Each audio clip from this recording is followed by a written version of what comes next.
कुछ नहीं होता है। बार बार बार बार अभ्यास ही अभ्यास करते रहना।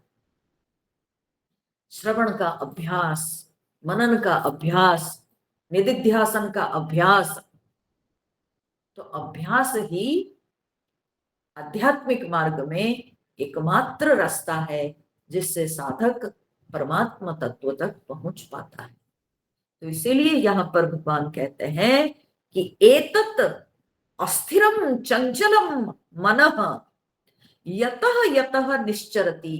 वो जहां जहां भागता है, ठीक है, ये चंचल मन जहां जहां भागता है, बोले ततः ततः आत्मनि एव वशम नयेत। वहां वहां से उसको आत्मनि एव, आत्मा में ही केंद्रित करके वशम नयेत, उसको वश में ले आवे। ठीक है, तो जहां जहां वो विषयों में जाता है उसको खींच करके आत्मा में लगाए, क्योंकि विषय नाशवान है, हम सत हैं। ठीक है, हम अविनाशी हैं। विषय जड़ है, हम चित स्वरूप हैं। विषय में आनंद नहीं और मैं आनंद स्वरूप। तो जब जब ये विषय में जाए तब तब आत्मस्वरूप की वृत्ति ला करके, तब तब आत्मस्वरूप के चिंतन करके इस मन को आत्मा में केंद्रित करें। ठीक है, तो ऐसे विषम भाव से सम भाव में पहले आए, विषम वृत्ति से सम वृत्ति में पहले आना जरूरी है। ठीक है, तो भगवान इसको अभ्यास के रूप में बताते हैं। ये जो है ना, इसका मतलब क्या है ना, मन के ऊपर बुद्धि की निगरानी। ठीक है, मन के ऊपर बुद्धि की चौकीदारी। मन विषय में भागता है तो बुद्धि उसको खींच के ले आएगी। ठीक है, बैठ, मेरे अधीन बैठ, जैसे मैं बताती हूं बस वैसा ही करो। तो ये जो है, ये साधक को बार बार बार बार ये अभ्यास करना होता है। अभ्यास के बिना कुछ भी प्राप्त नहीं होता है। तो इसलिए वही अभ्यास को यहाँ पर भगवान सूचित करते हैं। ठीक है, क्योंकि ध्यान योग में अभ्यास का बहुत महत्वपूर्ण भूमिका है। नित्य प्रतिदिन अभ्यास करना है, नित्य निरंतर अभ्यास करना है, हा? तभी जाके आत्मस्वरूप का अनुभव हो पाता। ठीक है, ये बहुत आवश्यक है। लोग क्या करते हैं कि आज अभ्यास कर लिए, फिर 2 दिन छूट गया। अच्छा ठीक है, तीसरा दिन हम पूरा कर लेंगे अपना, जब 3 दिन का जब पूरा कर लेंगे।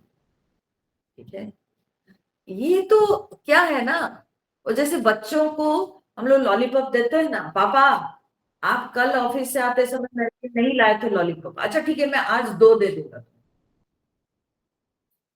ठीक है, हम लोग जैसे बच्चों को समझाते हैं, उसी प्रकार से हम एक बहाना बनाते हैं और मन को जो है समझा देते हैं, या किसी तरह से अपने आप को समझा देते हैं, अच्छा ठीक है 2 दिन नहीं हुआ, तीसरा दिन कर लेंगे। लेकिन वो जो 2 दिन में हमारा पतन हुआ, डू यू थिंक कि तीसरा दिन में जब आप करने बैठोगे आपका मन लगेगा? ये सोचने वाली बात है, ये सोचने वाली बात है। तो इसीलिए अभ्यास रोज होना चाहिए, अभ्यास प्रतिदिन होना चाहिए, अभ्यास नित्य निरंतर होना चाहिए। ठीक है, तब भी संभव है। जब अभ्यास कहा जाता है, अभ्यास का अर्थ क्या है, हैं? अभ्यास में बताई थी, अभ्यास शब्द का अर्थ अभी मतलब क्या है, चारों ओर, आसमान बैठना।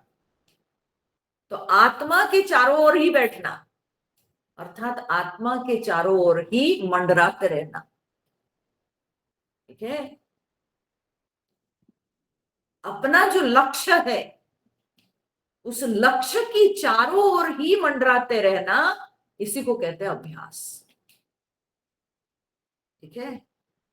तो मन अगर चला जाता है कहीं और, उसको खींच के लाना, वेयर आर यू, तुम कहाँ चले गए, ठीक है, इधर रहो। तो इस तरह से बार बार बार बार जो है मन को खींच के लाना, आत्मा में केंद्रित करना, इसी को कहते हैं अभ्यास। ठीक है। ये मन भाग जाता है इधर उधर। हाँ, अच्छा, एक बड़ा सुंदर जो है चिंतन है, क्या सचमुच में मन जाता है? ठीक है, ये भी सोचने वाली बात है। ठीक है, क्या सचमुच में मन जाता है? हम लोग कहते हैं, किसी से पूछते हैं, ये रास्ता कहाँ जाती है, ये सड़क कहाँ जाती है, पूछते हैं ना कभी कभी, नई जगह में बहुत बार पूछते हैं, ये सड़क कहाँ जाती है। ठीक है, कोई कोई हमको उत्तर दे देते हैं, ये सड़क जो है ये बॉम्बे जाती है, हाँ, ये सड़क बेंगलुरु जाती है, ऐसे लोग उत्तर देते हैं। कोई कोई बुद्धिमान लोग होते हैं। ठीक है, आपको ऐसे व्यक्ति से पाला नहीं पड़ा होगा, तो ऐसे बुद्धिमान व्यक्ति अगर मिल जाएंगे तो वे क्या उत्तर देंगे, बोले अरे भाई सड़क कहीं नहीं जाती है, गाड़ियां जाती है उस पर। ठीक है, सड़क कहीं नहीं जाती है, उस पर लोग जाते हैं, गाड़ियां चलती है, सड़क कहीं नहीं जाती। ठीक है, उस प्रकार से यह पूछना चाहिए अपने आप से कि सचमुच में मन कहीं जाता है क्या? तो मन जाता है और आप बैठे हैं, हाँ? मन आपसे अलग हो गया?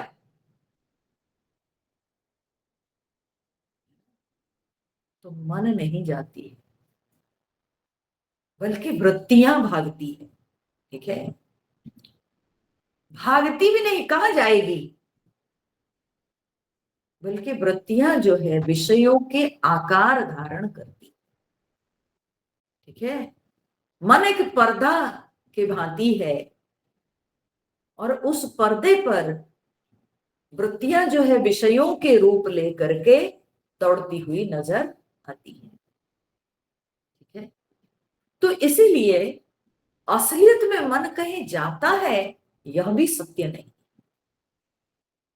ठीक है, यह भी सत्य नहीं, बल्कि हमारे अंदर जो वासनाएं हैं, वे वासनाएं चित्त के पटल पर, ठीक है, वे जो है उभर के आती है, और वो आकार धारण करती है, वृत्तियों के, विषयों के आकार धारण करके वृत्तियों के रूप में वो नजर आती है। ठीक है, और वो सब कुछ वही मन रूपी पर्दे पर हो रहा है। ठीक है, जैसे सड़क वही की वही, उसके ऊपर गाड़ियां भाग रही है, वैसे ही मन वही के वही, क्योंकि मन है क्या, मन क्या है, वो भी अगर हम विचार करेंगे, रूट में चले जाएंगे, तो आत्मा ही मन है और कुछ नहीं। ठीक है, सब कुछ एक प्रकाश ही है। ठीक है, ये वृत्तियां जो है ये विषयों के रूप धारण करके, एक वृत्ति भागती है, दूसरी वृत्ति आती है। ठीक है, एक विषय का रूप हट जाता है, दूसरा विषय का रूप दिखता है, तो ऐसे लगता है जैसे कि मन भाग रहा है। ठीक है, तो असलियत में मन कहीं भागता नहीं, मन भागता हुआ सा लगता है, क्योंकि विषयों का जो भाव है अलग अलग उठते हैं, तो इसलिए वो भागता हुआ सा मन लगता है। ठीक है, मन कहीं गया नहीं। तो यही अभ्यास है, बार बार बार बार इस तरह से चिंतन करते हुए हम अपने आप को अपने आत्म स्वरूप में स्थिर रख पाएंगे। ठीक है, आत्मनि एव वशम नये, आत्मा में ही केंद्रित करके इस आत्मा को वशीभूत करना चाहिए। ठीक है, तो अब यह बताने के पश्चात भगवान कहते हैं तब क्या होगा। ऐसे जब हम मन को आत्मा में केंद्रित करेंगे तो क्या होगा, तो भगवान उसको आगे के श्लोक में बताते हैं। प्रशांत मनसं ह्येनं योगिनं सुखमुत्तमम् उपैति शान्तरजसं ब्रह्मभूतमकल्मषम् प्रशांत मनसं ह्येनं योगिनं सुखमुत्तमम् उपैति शान्तरजसं ब्रह्मभूतमकल्मषम्। भगवान ने कहा कि अकल्मषम शांत रजसम प्रशांत मनसम, अकल्मषम, अकल्मषम माने क्या है ना, जो कल्मष से मुक्त। कल्मष माने क्या, कल्मष माने पाप। ठीक है, कल्मष माने पाप। तो जो पाप रहित है, पवित्र शुद्ध, ठीक है, अकल्मषम। फिर शांत रजसम, शांत रजसम जो राजसिक प्रवृत्तियों से शांत हो चुका है। ठीक है, अर्थात क्रिया रहित।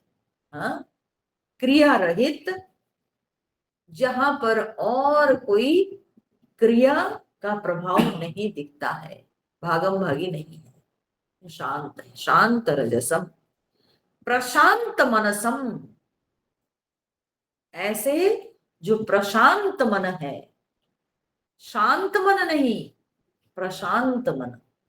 ठीक है, शांत मन वो है जो अशांत हो सकता है। ठीक है, परंतु प्रशांत मन भगवान यहां पर कहते हैं माने प्रकृष्ट रूपेण शांत, बहुत अच्छी तरह से वो शांत हो चुका है, यानी और अशांति की संभावना नहीं। प्रशांत मनसम, ठीक है, यानी सत्वगुणी। ठीक है, अकल्मषम पाप रहित, तमस रहित, जड़ता रहित। कल्मष माने पाप, जड़ता, तमोगुण। ठीक है, सो तमोगुण रहित, तमोगुण रहित माने निद्रा, आलस्य, प्रमाद, तंद्रा आदि से मुक्त। ठीक है, फिर शांत रजसम, रजस से शांत, काम, क्रोध, लोभ, हाँ, ये सब जो प्रवृत्तियां हैं, हिंसा आदि जो प्रवृत्तियां हैं, ये सब क्या है ना, रजोगुणी प्रवृत्ति। तो इन प्रवृत्तियों से मुक्त। ठीक है, तो ना तो अभी उसको निद्रा, तंद्रा आदि उस साधक को डिस्टर्ब कर रही है, ना तो उसके अंदर अभी काम, क्रोध, लोभ की वृत्ति है, तो रजोगुणी प्रवृत्ति उसके अंदर नहीं। तमोगुणी प्रवृत्ति से मुक्त, रजोगुणी प्रवृत्ति से मुक्त। फिर प्रशांत मनसम, यानी अब मन जो है सत्वगुणी है। प्रशांत मनसम, वो प्रशांत मन है, अर्थात सत्वगुणी मन है, प्रशांत मनसम। और ये मनस किसका है? हाँ? तो कहते हैं यह जो है ब्रह्म भूतम एनम योगिनम, ब्रह्म भूतम। ठीक है, ब्रह्म भाव को प्राप्त हुए, हाँ? ब्रह्म भाव को प्राप्त हुए एनम योगिनम, यह योगी। ठीक है, जो योगी अभी तमोगुण से रहित, रजोगुण से रहित और जिसका मन प्रशांत मनस अर्थात सात्विक मन, हाँ, से युक्त है, तो वह ऐसे ब्रह्म भाव को प्राप्त हुआ योगी उत्तमम सुखम उपैति, वह उत्तम सुख को प्राप्त होता है। ठीक है, वह उत्तम सुख को प्राप्त होता है। तो इसमें एक एक बात को समझ लेना आवश्यक है। बिल्कुल जब प्रारंभिक अवस्था में हम लोग ध्यान योग में प्रवेश करते हैं, तो सबसे पहले जो हमको डिस्टर्ब करता है वो है तमोगुण। ठीक है, नींद आती, ध्यान में बैठते हैं तो 2 मिनट क्या आंख बंद करके बैठे तो बस नींद आ जाती है। लोग कई बार ध्यान करने बैठे हैं और लेकिन पूरी तरह से वो नींद में चले गए। ठीक है, और उसके बाद आसपास के लोग जो है उनके साउंड सुनते हैं।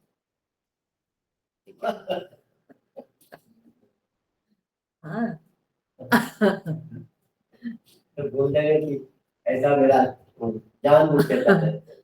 तो अब क्या है कि वो ठीक है अभ्यास कर रहे हैं, अभ्यास में ये सब बाधाएं आती हैं, इसको बुरा नहीं समझना चाहिए। आपको तो अभ्यास करना ही है, और जब अभ्यास करेंगे तो ये सारे आपको जो है अड़चने आएंगे और इन अड़चनों को पार करना ही है। ठीक है, तो इसलिए नींद आती है, निद्रा आती है। ठीक है, और ये निद्रा जो है ये दो कारणों से, या तो हम ठीक तरह से सोए नहीं हो, साधक को हमेशा जो है संतुलित जीवन जीना चाहिए, खाना पीना ठीक रखना है, प्रॉपर टाइम में सोना चाहिए। नींद अगर पूरी हुई होगी तो नींद नहीं आएगी साधना के समय। अच्छा ठीक है, हम पूरे सोए थे, पूरी तरह से जो है हम अच्छी तरह से सोए थे, फिर भी नींद आती है, तो बोले क्योंकि तमोगुणी वासनाएं पड़ी हुई है, हाँ, कितने जन्मों से, तो इसलिए जड़ता आ जाती है, तो कभी कभी नींद आती है। ठीक है, तो नींद आती है तो उस समय नींद को जीतने के लिए जैसे ही आपको महसूस हुआ कि नींद आ रही है, तो उस समय जो अगर आप ध्यान चुपचाप बैठ करके आप कर रहे थे ध्यान, तो तब आप क्या करिए, या तो अपने इष्ट मंत्र का जोर जोर से जाप करिए या बड़बड़ा के जाप करिए। ठीक है, गुनगुना के जाप करिए या ओम का उच्चारण कीजिए, तो नींद खुल जाएगी। हमारा सबसे पहला कर्तव्य होता है कि मन को ये अभ्यास से हटाना। ठीक है, मन मन का ये जो अभ्यास पड़ा हुआ है कि बैठे कि नहीं सो गए।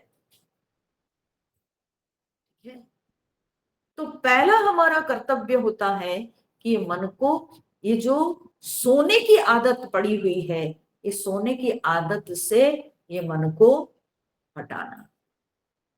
तो सोने की आदत से मन को मुक्त करने के लिए चाहिए क्या, ना कुछ क्रिया, रजोगुण की सहायता लेने की आवश्यकता होती है। ठीक है, तो रजोगुण की सहायता कैसे लेंगे, ना हम उच्चारण जोर से करें, हम ओ ओ जैसे बीच में करेंगे नींद टूट जाएगी। ठीक है, ठीक है, सो 3 4 5 बार ओम का उच्चारण एकदम शांति से करने लग जाए। ओ ओ ऐसे करें और फिर उसके बाद चुप बैठे। ठीक है, फिर उसके बाद शांत बैठे। तो ऐसे करते करते अभ्यास धीरे धीरे धीरे धीरे मन को सोने की आदत खत्म हो जाती है। निद्रा तंद्रा आलस्य से ऊपर उठना चाहिए, ये बहुत आवश्यक है। ठीक है, जड़ता आ जाती है क्योंकि बहुत जन्म जन्मांतर से अज्ञान की वृत्ति जो पड़ी हुई है, और इस कारण से बस चुप बैठे कि नहीं और कुछ मिलता नहीं, तो इसलिए सो जाते हैं। हम आध्यात्मिक साधना में अभ्यस्त नहीं हैं, या हम श्रवण, हाँ, अच्छी मात्रा में अगर हम श्रवण नहीं करते होंगे तो हमको नींद आएगी। अगर हमारी श्रवण साधना अच्छी होगी, ठीक है, अगर हम श्रवण बहुत अच्छी तरह से किए होंगे तो हमको नींद नहीं आएगी। क्यों? क्योंकि उत्साह बना रहेगा, आग्रह बनेगा, जिन चीजों को हम सुने हैं हम उसको कैसे प्राप्त करें, कैसे हम अनुभव करें। तो जो व्यक्ति अच्छी मात्रा में श्रवण किया होगा वह व्यक्ति के द्वारा ध्यान साधना भी अच्छा से हो पाएगी, क्योंकि मनन बनेगा। ठीक है, सो मनन की सहायता लेकर वो धीरे धीरे ध्यान में प्रवेश कर सकता है। तो जो व्यक्ति नित्य श्रवण करते होंगे उनके द्वारा ध्यान साधना आसान होती है और उन लोगों को नींद कम आती है। उन्हीं लोगों को नींद आती है जो लोग श्रवण सही नहीं करते हैं। तो वो लोग जो होते हैं वो सोचेंगे कि हाँ हम बैठ जाएंगे और ध्यान हो जाएगा। बिल्कुल नहीं, बिल्कुल नहीं, नींद आती। ठीक है, क्यों? क्योंकि मन में बहुत सारी शंकाएं हैं और मन को दिशा नहीं मिलता है। तो इसीलिए श्रवण करना बहुत आवश्यक है। तो अकल्मषम अर्थात जड़ता से पहले ऊपर उठना चाहिए। कल्मश माने पाप। पाप क्या है? पाप जो है, नींद एक बहुत बड़ा पाप है। लोग सत्संग में सो जाते हैं, इसके विषय में शास्त्र में कहा भी गया है कि ये पाप के कारण ही होता है कि सत्संग में सोना। ठीक है, तो ये पाप ही है, ये पाप का परिणाम है। ध्यान में सोना तो ये पाप है। परंतु आप ये नहीं सोचिएगा कि जब पाप है तो हम नहीं करेंगे, तो ध्यान करेंगे ही नहीं तो पाप नहीं होगा। बोले नहीं करके भी कहाँ जाओगे, क्या मिलेगा? तो करना तो पड़ेगा। बल्कि निद्रा को कैसे दूर करें उसके लिए सोचना चाहिए। तो अकल्मषम, यह जो योगी है वह अभी कल्मश से मुक्त है, पाप रहित है। यानी निद्रा, तंद्रा, आलस्य आदि ये सब वृत्तियां उसको अब डिस्टर्ब नहीं करती है, वो पाप रहित। शांत रजसम, अब वो रजस वृत्तियों से भी, रजोगुणी वृत्तियों से भी वो मुक्त है। जैसे कि काम, क्रोध आदि, लोभ आदि, ये सब जो वृत्तियां हैं ये सब रजोगुणी वृत्तियां हैं। ठीक है, विषय की इच्छा, क्रोध, और प्राप्ति की इच्छा, लोभ, तो उसमें मन चंचल होता है। अब उसके अंदर विषय की इच्छा रही नहीं, तो इसलिए मन के अंदर रजोगुणी वृत्तियां नहीं दिखाई पड़ती है। तो तमोगुण से मुक्त, रजोगुण से मुक्त, अब उसका मन क्या है ना? सत्वगुणी मन है। प्रशांत मनसम, अब मन जो है वो सत्वगुणी हो गया।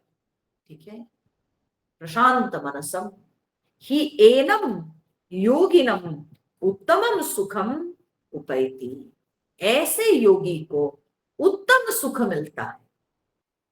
उत्तम सुख माने क्या है? हाँ? उत्तम सुख का अर्थ क्या होता है? एक होता है विषय सुख, इंद्रिय सुख, ठीक है, भौतिक सुख। भौतिक सुख क्या है ना? आने जाने वाला। ठीक है, किसी को अगर अपने बैंक बैलेंस बढ़ने से सुख मिलता तो वो अनित्य सुख है, वो जो है निकृष्ट सुख है। क्योंकि आज बैंक बैलेंस बढ़ा है और कल बैलेंस कम हो जाएगा तो उसको सुख चला जाएगा, उसका सुख दूर हो जाएगा। ठीक है, किसी को दैहिक सुख, ठीक है, चर्म सुख पसंद है, तो बोले कि ये चर्म सुख जब प्राप्त नहीं होता है, ये चर्म का स्पर्श जब नहीं मिलता है, तो फिर उसका सुख गया। ठीक है, फिर जहां था वहीं, यानी उसका जो सुख है वो विषय के ऊपर डिपेंड करता है। ठीक है, निर्भर करता है। परंतु भगवान यहां पर कहते हैं कि उसको उत्तम सुख मिलता है। तो उत्तम सुख का अर्थ क्या होता है कि जो सुख किसी दूसरे विषय पर निर्भर नहीं करता है। ठीक है, जो सुख निद्रा से नहीं प्राप्त होता है। मुझे नींद लग जाती है तो मुझे बहुत सुख मिलता है, ये नींद का सुख नहीं, ये तमोगुणी सुख नहीं। ठीक है, ये जो है काम क्रोध आदि रजोगुणी, हाँ, सुख नहीं। ठीक है, तो यह सुख जो है ये कैसा सुख है, यह आत्म सुख है। हाँ? तो उत्तमम सुखम, उसको आत्म सुख लाभ होता है। हाँ? इसलिए इसको कहा गया उत्तम सुख। जब उसके अंदर अब अनात्म वृत्ति नहीं, आत्मवृत्तियां चल रही, हाँ? समवृत्ति जिसको कहते हैं, विषम वृत्ति नहीं, अब समवृत्तियां उसके मन में चलने लगी, तब उसको बेहतर सुख की अनुभूति होती है। ठीक है, जो कि विषय सुख नहीं। अब उसको आत्मवृत्ति से एक भिन्न प्रकार के सुख का अनुभव होता है। तो इसको कहते हैं उत्तम सुख। यह सुख कभी खोता नहीं। क्यों? उसका अपने आपा को वो कभी खो नहीं सकता। तो ये आत्मचिंतन का सुख। तो यहां पर विद्वानों ने कहा कि ये जो उत्तम सुख की बात कही गई, ये असलियत में सविकल्पक समाधि के बारे में कहा गया। ठीक है, यहां पर वृत्ति है, हाँ, यहां पर वृत्ति है, परंतु वृत्ति क्या है ना, समवृत्ति, आत्म विषयक वृत्ति। सो सविकल्पक समाधि है ये। तो उत्तम सुख,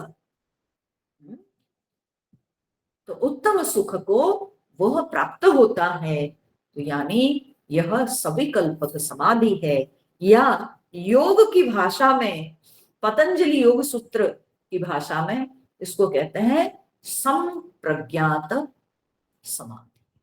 ठीक है, हाँ? तो यहां पर जो है उसके अंदर वृत्ति बनी हुई है, परंतु आत्मवृत्ति है। ठीक है, आत्मवृत्ति है, और आत्मवृत्ति को धारण करके उसको अभी लौकिक आनंद नहीं, बल्कि आत्मिक आनंद का अनुभव होने लगा। तो इसको कहते हैं संप्रज्ञात समाधि या सविकल्पक समाधि। ठीक है, तो यह जो समाधि उसको प्राप्त होती है, वो समाधि क्या हुआ तब कि जड़ता रहित, तमोगुण रहित, ठीक है, और रजोगुण रहित यानी क्रिया रहित। ठीक है, और यह जो है सात्विक है, प्रशांत मनसम, सात्विक। ठीक है, सो सत्व गुण के सुख उसको अनुभव होने लगा, सात्विक सुख का अनुभव हो रहा। तो यह जो सात्विक सुख उसको अनुभव हो रहा है, इसको कहते हैं संप्रज्ञात समाधि या सविकल्पक समाधि। इसके बाद जो श्लोक भगवान देते हैं वो होता है असंप्रज्ञात समाधि या निर्विकल्पक समाधि। तो भगवान क्या कहते हैं, युञ्जन्नेवं सदात्मानं योगी विगतकल्मषः सुखेन ब्रह्म संस्पर्शम् अत्यन्तं सुखमश्नुते युञ्जन्नेवं सदात्मानं योगी विगतकल्मषः सुखेन ब्रह्म संस्पर्शम् अत्यंतम सुखमश्नुते। तो भगवान कहते हैं विगत कल्मषः योगी सदा आत्मानम एवं युञ्जन। विगत कल्मषः, विगत कल्मषः माने जो कल्मष जिसका दूर हो गया, कल्मष नाश हो गया। कल्मष माने अशुद्धता, अपवित्रता, तमोगुणी प्रवृत्तियां, ठीक है, जड़ता जिसके अंदर से अब दूर हो गई, ठीक है। तो विगत कल्मषः, और फिर अब वो क्या है ना, योगी। विगत कल्मषः योगी, अब वो जुड़ गया, योग हो गया उसको, किसके साथ ना, अपने साथ, अपने आत्मा में उसका योग हो गया, तो वो योगी। विगत कल्मषः योगी एवं इस प्रकार से सदा आत्मानं युञ्जन, सदा आत्मानं युञ्जन, अब निरंतर आत्मानं युञ्जन, अपने को जोड़ते हुए, ठीक है, किसके साथ जोड़ते हुए ना, अपने साथ, अपने को अपने साथ जोड़ते हुए, अर्थात अभी जो वो बिखरा हुआ था, अभी जो वो इधर उधर था, अब इधर उधर नहीं, ठीक है। विषयों की वृत्ति तो कब की छूट चुकी थी, अब जो उसके अंदर आत्मवृत्ति भी चल रही थी, अब आत्मवृत्ति न रह करके अब वो आत्म स्वरूप में उसकी तादात्म्यता हो जाती है, ठीक है। पहले तो उसके अंदर कि मैं देह नहीं हूं, मैं आत्मा हूं, मैं इंद्रिय नहीं हूं, मैं आत्मा हूं, ऐसी वृत्ति चल रही थी। परंतु अब वह वृत्ति नहीं, बल्कि वह स्वयं केवल आत्मा हूं इतना ही रह जाता है और कुछ नहीं। मैं हूं इतना ही केवल रह जाता है, यही भाव रहता है, और कुछ भी उस समय नहीं रहता, ठीक है। और वो निरंतर, सदा निरंतर वो अपने साथ जुड़ जाता है, उसको केवल अपना अस्तित्व का भान होता है कि मैं हूं और मैं सदा विद्यमान हूं, मैं निरंतर विद्यमान हूं, मेरा अस्तित्व का कभी अभाव नहीं होता है, उसको हमेशा अपना अस्तित्व का अनुभव होता है। और ये जो अस्तित्व की अनुभूति होती है, तब कहते हैं भगवान कि सुखेन ब्रह्म संस्पर्शम अत्यंतम सुखम अश्नुते।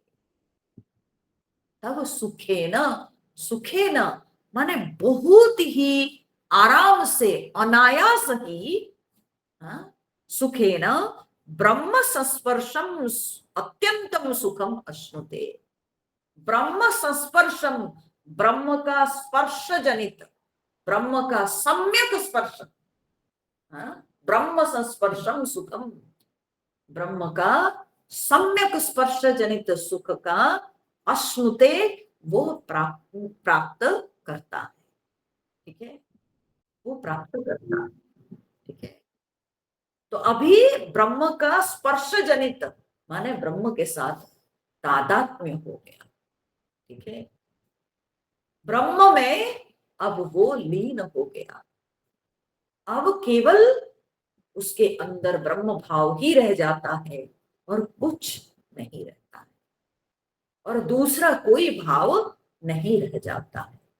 अभी की स्थिति में वो संपूर्णतया वृत्ति रहित हो जाता है, उसको केवल अपने अस्तित्व का अनुभव होता है, केवल उसको चेतना का अनुभव होता है, केवल उसको आनंद ही आनंद अनुभव होता है और उसके अनुभव में दूसरा कुछ नहीं। ठीक है, अपना शाश्वत, अपना निरंतर भाव, चेतना, चित्त स्वरूप हूं, मैं सब कुछ जानता हूं, मैं सबका साक्षी हूं और मैं निरंतर हूं, मैं शाश्वत हूं। और इसी का जो है उसके अंदर आनंद ही आनंद केवल अनुभव होता है। तो यही भाव उसके अंदर निरंतर चलता है, तो इसी को कहते हैं ब्रह्म संस्पर्शम सुखम। ठीक है, ब्रह्म के स्पर्श जनित सुख। अब वो ब्रह्म को प्राप्त कर लिया, वो ब्रह्म को छू लिया। ठीक है, अब वो ब्रह्म को छू लिया। अभी तक क्या था, न ब्रह्म की वृत्ति चल रही थी, ठीक है, परंतु वो ब्रह्म तत्व की अनुभूति नहीं, ब्रह्म की वृत्ति थी। परंतु अभी वो ब्रह्म तत्व में स्थिर हो जाता है कि मैं ही ब्रह्म हूं, मैं ही सत्य हूं, अविनाशी हूं, मैं ही चेतना हूं और मैं ही आनंद स्वरूप। ये अब जो है उसको रियलाइज हो जाता है, इस ज्ञान में वो एस्टैब्लिश हो जाता है और कुछ नहीं, बिल्कुल और कुछ नहीं, दूसरा कोई भाव नहीं। तो ब्रह्म संस्पर्शम सुखम, आदि गुरु शंकराचार्य इसमें बहुत सुंदर जो है बोलते ना, यहाँ शब्द आता ना अत्यंतम ब्रह्म संस्पर्शम, ब्रह्म संस्पर्शम अत्यंतम सुखम, ब्रह्म स्पर्श जनित अत्यंत सुख। ये अत्यंत का अर्थ क्या है? आदि गुरु शंकराचार्य कहते हैं अंतम अतीत्य वर्तते इति अत्यंतम। ठीक है, अंतम अतीत्य वर्तते, अंत से पार माने सीमा पार, ठीक है, हद पार, ठीक है, अर्थात अनंत। अत्यंत माने अनंत, ठीक है, अनंत, निरतिशय, उत्कृष्ट, जिससे बढ़कर और कुछ नहीं। ठीक है, तो अत्यंत, अंतम अतीत्य, इति वर्तते अत्यंतम, जो अंत पार। अंत पार किसके अंत पार? बोले दुनिया के जितने सुख है सबका अंत है। ठीक है, सबकी कुछ जो है क्या बोलते हैं सीमा है, पेरीमीटर है, उस हद तक। ठीक है, परंतु ये हद पार, इसकी कोई सीमा नहीं। तो ऐसे अनंत सुख को वह प्राप्त करता है। ब्रह्म संस्पर्शम, शंकराचार्य जी कहते हैं ब्रह्मणा परेण संस्पर्श यस्य तत् ब्रह्म संस्पर्श। ठीक है, ब्रह्म का माने जो पर है, जो श्रेष्ठ है, ब्रह्म माने जो सबसे श्रेष्ठ, सबसे उत्तम तत्व, उसका स्पर्श, उसको कहते हैं ब्रह्म संस्पर्श। ठीक है, तो वो है ब्रह्म संस्पर्श। श्रीधर स्वामी ब्रह्म संस्पर्श को कैसे समझाते हैं? बोले अविद्या निवर्तक साक्षात्कार, जो अविद्या निवर्तक, जो साक्षात्कार, अज्ञान का नाश हो जाता है, अविद्या निवर्तक साक्षात्कार जो होता है उसको कहते हैं ब्रह्म संस्पर्श सुख। ठीक है, जहां और अज्ञान नहीं, कि मैं देह हूं, मैं इंद्रिय हूं, मैं मन हूं, यह अज्ञान जहां नहीं, ऐसे अविद्या निवर्तक जो साक्षात्कार, जो अनुभूति होती है, तो उसको कहते हैं ब्रह्म संस्पर्श सुख। ठीक है, और इसी को उपनिषद क्या कहती है ना, छांदोग्य उपनिषद कहती है उमैव सुखम, भूमा एव सुखम। भूमा माने बृहत, विशाल। ये सुख अभी छोटा नहीं, ये हदपार सुख है, विराट सुख है, इसका कोई हद नहीं। ठीक है, तो इसलिए ये भूमा है। भूमा माने विराट, विशाल, उसको भूमा कहते हैं। भूमा, भूमा, भूमा एक विचित्र प्रकार के शब्द है ना। जैसे माया, माया को कैसे कहते हैं? बोले या माँ जो नहीं वो है माया। ऐसे भूमा क्या है? बोले माँ भू, नहीं, जो बनावटी सुख नहीं। माँ भू, माँ माने नहीं, भू माने होना। ठीक है, जब बना हुआ सुख नहीं, जो बनावटी सुख नहीं, जो चीज बनावटी नहीं, उसको भूमा कहते हैं। ठीक है, तो वो बनावटी नहीं, वो सहज है, उसको कहते हैं सहज सुख। ठीक है, तो सुखेन ब्रह्म संस्पर्शम अत्यंतम सुखम अश्नुते। सुखेन माने अनायास, अनायास। क्यों अनायास? क्योंकि यहां चेष्टा नहीं। और तो क्या बोलते हैं, सविकल्पक समाधि से निर्विकल्पक समाधि तक जो यात्रा है उसमें कोई चेष्टा नहीं है। It is just happening. ठीक है,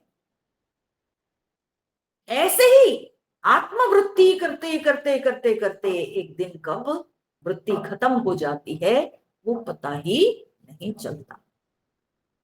सो सविकल्पक समाधि से निर्विकल्पक समाधि तक जो है वो होते होते होते होते कब निर्विकल्पक समाधि हो जाती है वो पता ही नहीं चलता है।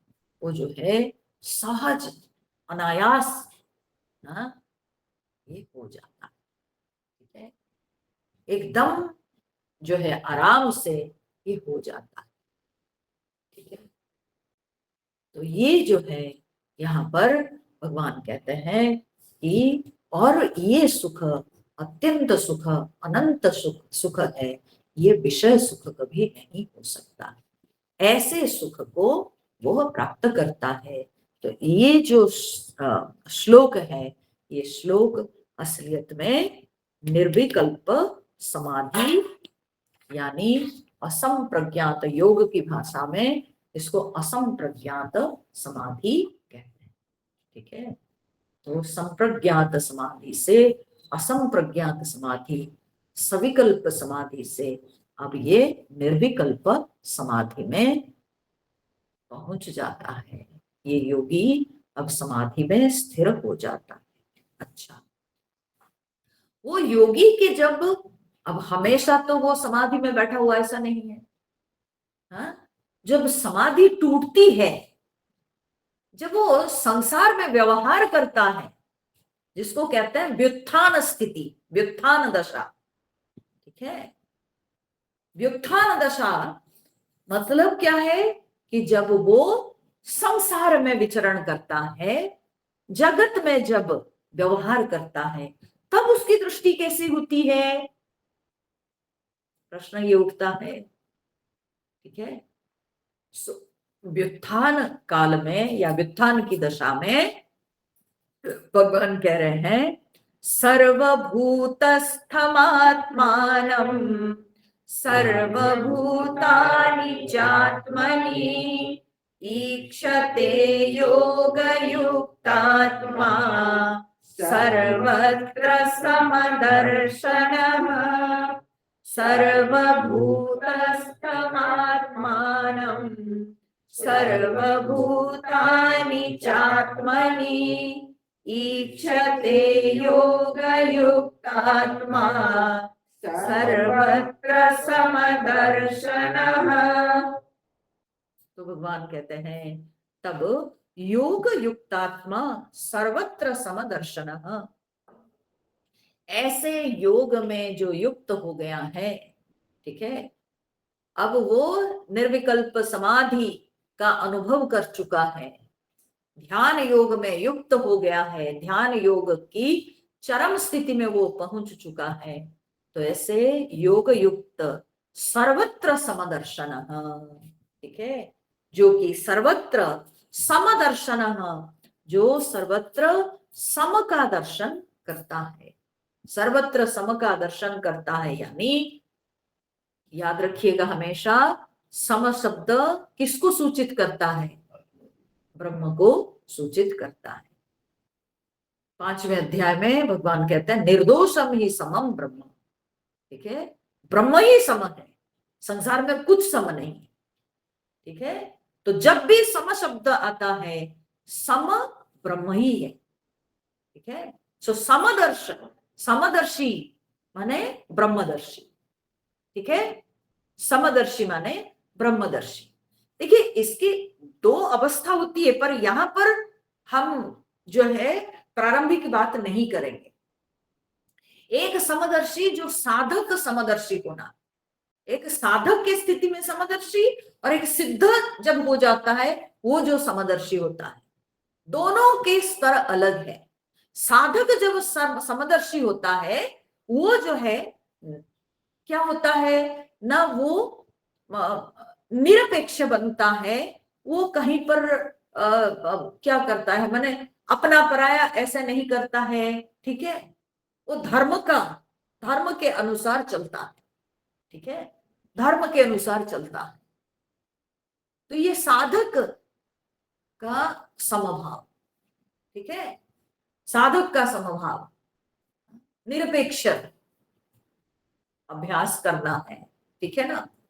तो ये मेरे लोग हैं तो इनके लिए अच्छा कर दें, उनके लिए बुरा कर दें, ऐसी बात नहीं, ठीक है, ये साधक स्थिति में। पर सिद्ध जो समदर्शी यानी वो ब्रह्मदर्शी, ठीक है, ज्ञानी जो समदर्शी है वो ब्रह्मदर्शी, सम माने ब्रह्म, तो अब वो ब्रह्मद्रष्टा है, सो सर्वत्र समदर्शिना। अब भले उसकी आंखें खुली है, भले वो जगत में व्यवहार कर रहा है, परंतु हमेशा उसको ब्रह्म ही सब में नजर आता, ठीक है। अब सब में उसको ब्रह्म ही नजर आता, जिसको गोस्वामी तुलसीदास जी अपनी भाषा में कहते सिय राममय सब जग जानी, तो उनको सर्वत्र राम ही राम दिखाई पड़े। भक्त की भाषा में वो अपने इष्ट को सर्वत्र देखता है, जित देखूं तित श्याममयी, तो जहां भी नजर जाती है वहां भगवान ही भगवान नजर आते हैं, तो इसको कहते हैं समदृष्टा, ठीक है। तो ब्रह्म समदृष्टा माने आई मीन ज्ञानी समदृष्टा माने ब्रह्मदृष्टा, वो सर्वत्र ब्रह्म का ही दर्शन करता है, सर्वत्र समदर्शन। सर्वभूतस्थम आत्मानम सर्वभूतानि च आत्मा, ठीक है। तो कहते हैं सर्वभूतस्थम आत्मानम, सारे प्राणियों के अंदर आत्मानम अपने को, ठीक है, सबके अंदर अपने को देखता है, ठीक है। तो सबके अंदर अपने को देखता है, यानी अब उसको भले आंख खुली है इसीलिए उसको विभिन्न रूप दिखाई पड़ते हैं, परंतु सारे रूपों के अंदर उसको कौन नजर आते हैं ना, एक परमात्मा ही नजर आते हैं। सबके अंदर अंतर्यामी नारायण विद्यमान है, सबकी अंतरात्मा एक ही है, सर्वभूतस्थम आत्मानम, ठीक है।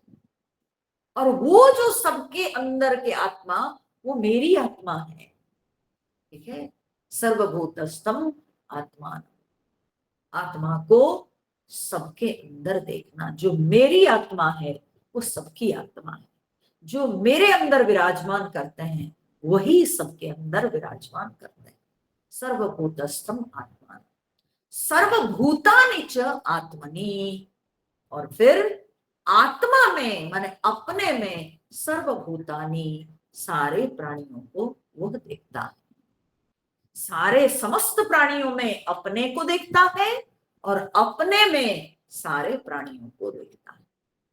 ठीक है, अपने में सबको देखता है। ठीक है, जैसे लहर के अंदर जल, जल के अंदर लहर।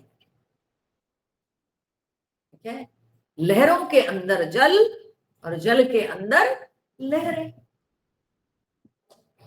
सारी लहरों में कौन विद्यमान है? जल ही विद्यमान है। और जल के अंदर लहरें विद्यमान है। ये लहरों की उत्पत्ति कहां से? ना जल से। तो जल के अंदर लहर, लहरों के अंदर जल। ठीक है, स्वर्ण में अलंकार, अलंकारों में स्वर्ण, ये दृष्टि। ठीक है, ये जो दृष्टि है, ये दृष्टि भी फिर कहा जाए तो फिर ये दो स्थितियां हैं दृष्टि की। तो सर्वभूतस्थम आत्मान, समस्त प्राणियों में, समस्त प्राणियों में माने क्या है ना? अनेक रूपों में आत्मानम, एक आत्मा को देखना। ठीक है, वो शेर दिखे, बिल्ली दिखे, कुत्ता दिखे, जो दिखे, ब्राह्मण दिखे, शूद्र दिखे, जो भी दिखे, राजा दिखे, भिखारी दिखे, जो भी दिखाई पड़े, सबके अंदर एक अधिष्ठान, एक आत्मा। सो अनेकों में एक को देखना, इसको कहते हैं विभूति। इसको क्या कहते हैं? विभूति। ठीक है, अनेकों में एक को देखना। और फिर आत्मनिच सर्वभूतानि, आत्मा में सारे प्राणियों को देखना। तो क्या हुआ ना? आत्मा में, एक आत्मा में सबको देखना। तो एक में अनेक को देखना, अनेक को एक में समेट लेना, इसको कहते हैं योग। ठीक है, इसको कहते हैं योग। एक को जब सब में देखेंगे तो क्या हुआ? ये एक जल ही अनेक लहरों में दिखाई पड़ती है, तो जल की विभूति ना हुई। एक स्वर्ण जब अनेक अलंकारों में दिखाई पड़ता है तो ये स्वर्ण की विभूतियां हो गई, है ना? स्वर्ण के ऐश्वर्य, स्वर्ण की विभूतियां। तो इसलिए एक आत्मा को जब अनेक में देखेंगे तो इसको कहते हैं विभूति। और जब अनेक को एक में समेट लेते हैं कि सारे अलंकार एक स्वर्ण ही है, सारी लहरें एक जल ही है, सारे प्राणी सब एक आत्मा में ही विद्यमान है, तो सबको जब एक में समेट लेता है उसको कहते हैं योग। ठीक है, तो उसको कहते हैं योग। तो विभूति योग, विभूति योग। ठीक है, तो विभूति कब होती है? विभूति होती है जब खुले आंख हम जगत को देखते हैं, सब में आत्मा। जब हम अपने साथ हैं तो सबको अपने में समेट लिए, सब मुझ में लीन हो जाते हैं। तो जब सब मुझ में लीन हो जाते हैं, जब हम साधना में बैठे हैं तो सब कुछ मुझ में लीन हो जाते हैं, इसको कहते हैं योग दृष्टि। और जब खुली आंख हम जगत को देखते हैं, अनेकता में एक को देखना, ये विभूति। तो भगवान इसीलिए 10वें अध्याय में कहते हैं एतम विभूतिम योगम च, विभूतिम योगम च, विभूति और योग। एवं यो व्यक्ति तत्वतः, इस तरह से जो तत्व रूप से समझता है मेरी विभूति और योग को, सोविकंपेन योगेन युज्यते नात्र संशयः, वो अविकंप योग में माने और वो हिलता नहीं, अब और उसके अंदर कंपन नहीं, एकदम स्थिर हो जाता है। तो ये समझना है कि विभूति और योग, विभूति और योग दोनों में आत्मदृष्टि है। ठीक है, तो अनेक में आत्मा को देखना और फिर आत्मा में अनेक को देखना, आत्मा कॉमन। ठीक है, तो इस तरह से योगी व्यवहार में रहता है। ठीक है, ऐसी सर्वत्र समदर्शन, सर्वत्र समदृष्टि रखे योगी इस तरह से संसार में व्यवहार करता है। ठीक है, तो आज के लिए इतना रखें क्या? हाँ?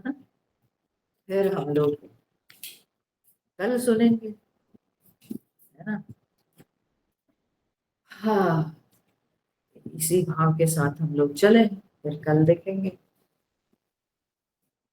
हरि ओम नारायण।